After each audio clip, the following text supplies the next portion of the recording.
The Madness of Pelagius. Sathanes. The man who would be emperor of all Tamriel was born Thoris Pelagius Septim, a prince of the royal family of Wayrest, in 3 E 119 at the end of the glorious reign of his uncle Antiochus I. Wayrest had been showered by much preference during the years before Pelagius's birth, for King Magnus was Antiochus's favorite brother. It is hard to say when Pelagius's madness first manifested itself, for in truth, the first 10 years of his life were marked by such insanity in the land itself. When Pelagius was just over a year old, Antiochus died, and a daughter, Kintyra, assumed the throne to the acclaim of all. Kintyra II was Pelagius's cousin, and an accomplished mystic and sorceress. If she had sufficient means to peer into the future, she would have surely fled the palace. The story of the War of the Red Diamond has been told in many other scholarly journals, but as most historians agree, Kintyra II's reign was usurped by her and Pelagius's cousin Uriel, by the power of his mother, Potema, the so-called Wolf Queen of Solitude. The year after her coronation, Kintyra was trapped in Glenpoint and imprisoned in the imperial dungeons there. All of Tamriel exploded into warfare as Prince Uriel took the throne as Uriel III, and High Rock, because of the imprisoned empress's presence there, was the location of some of the bloodiest battles. Pelagius's father, King Magnus, allied himself with his brother Sepphoris against the usurper emperor, and brought the wrath of Uriel III and Queen Potema down on Wayrest. Pelagius, his brothers and sisters, and his mother Uthala, fled to the Isle of Balfiera. Uthala was of the line of Dureni, and her family manse is still located on that ancient isle even to this day. There is thankfully much written record of Pelagius's childhood in Balfiera recorded by nurses and visitors.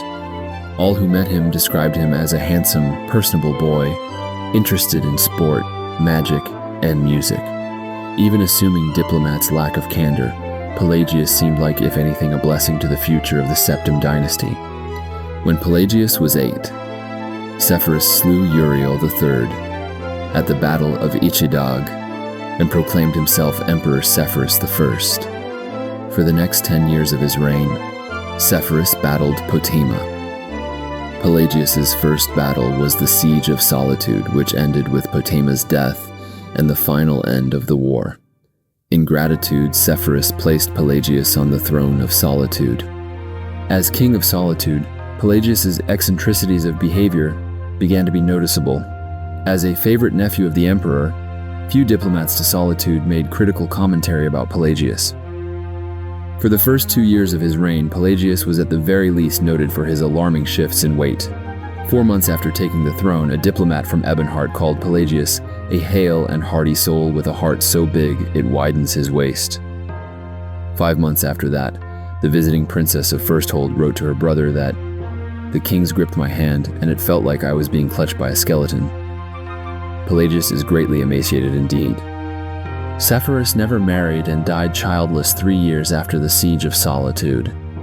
As the only surviving sibling, Pelagius' father Magnus left the throne of Wayrest and took residence at the imperial city as the Emperor Magnus I. Magnus was elderly, and Pelagius was his oldest living child, so the attention of Tamriel focused on Sentinel. By this time, Pelagius' bizarrities were becoming infamous. There are many legends about his acts as king of Sentinel, but few well-documented cases exist. It is known that Pelagius locked the young princes and princesses of Silvanar in his room with him, only releasing them when an unsigned declaration of war was slipped under the door. When he tore off his clothes during a speech he was giving at a local festival, his advisors apparently decided to watch him more carefully. On the orders of Magnus, Pelagius was married to the beautiful heiress of an ancient dark elf noble family, Kataria Ra'athim. Nordic kings who marry dark elves seldom improve their popularity. There are 2 reasons most scholars give for the union. Magnus was trying to cement relations with Ebonheart, where the Ra'athim clan hailed. Eberhard's neighbor, Mournhold, had been a historical ally of the empire since the very beginning, and the royal consort of Queen Berenzia had won many battles in the War of the Red Diamond. Eberhard had a poorly kept secret of aiding Uriel III and Potena. The other reason for the marriage was more personal. Kateria was as shrewd a diplomat as she was beautiful. If any creature was capable of hiding Pelagius's madness, it was she. On the 8th of Second Seed, 3E 145, Magnus I died quietly in his sleep. Jolethi, Pelagius's sister, took over the throne of Solitude, and Pelagius and Kateria rode to the imperial city to be crowned emperor and empress of Tamriel. It is said that Pelagius fainted when the crown was placed on his head, but Kateria held him up so only those closest to the thrones could see what had happened. Like so many Pelagius stories, this cannot be verified.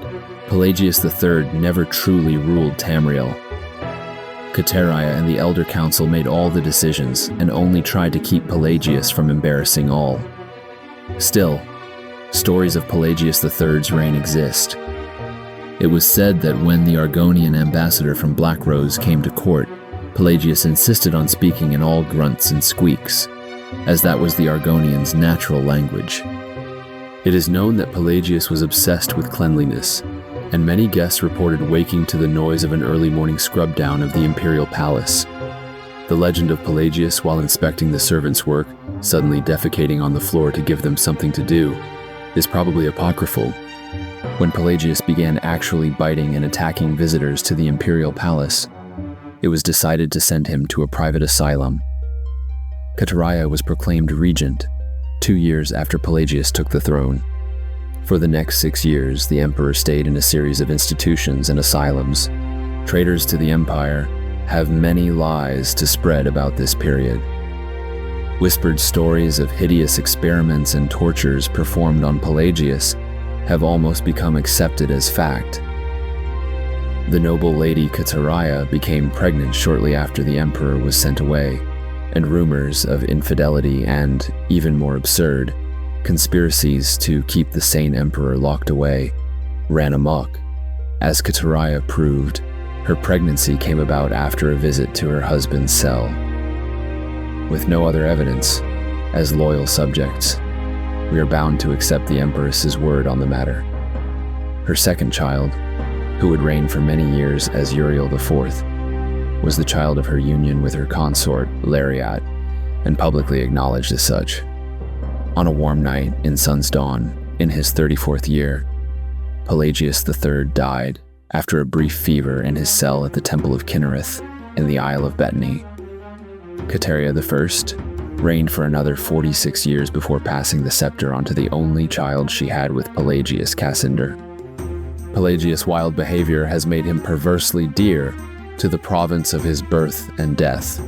The second of Sun's Dawn, which may or may not be the anniversary of his death, records are not very clear, is celebrated at Mad Pelagius, the time when foolishness of all sorts is encouraged, and so one of the least desirable emperors in the history of the Septim dynasty has become one of the most famous ones.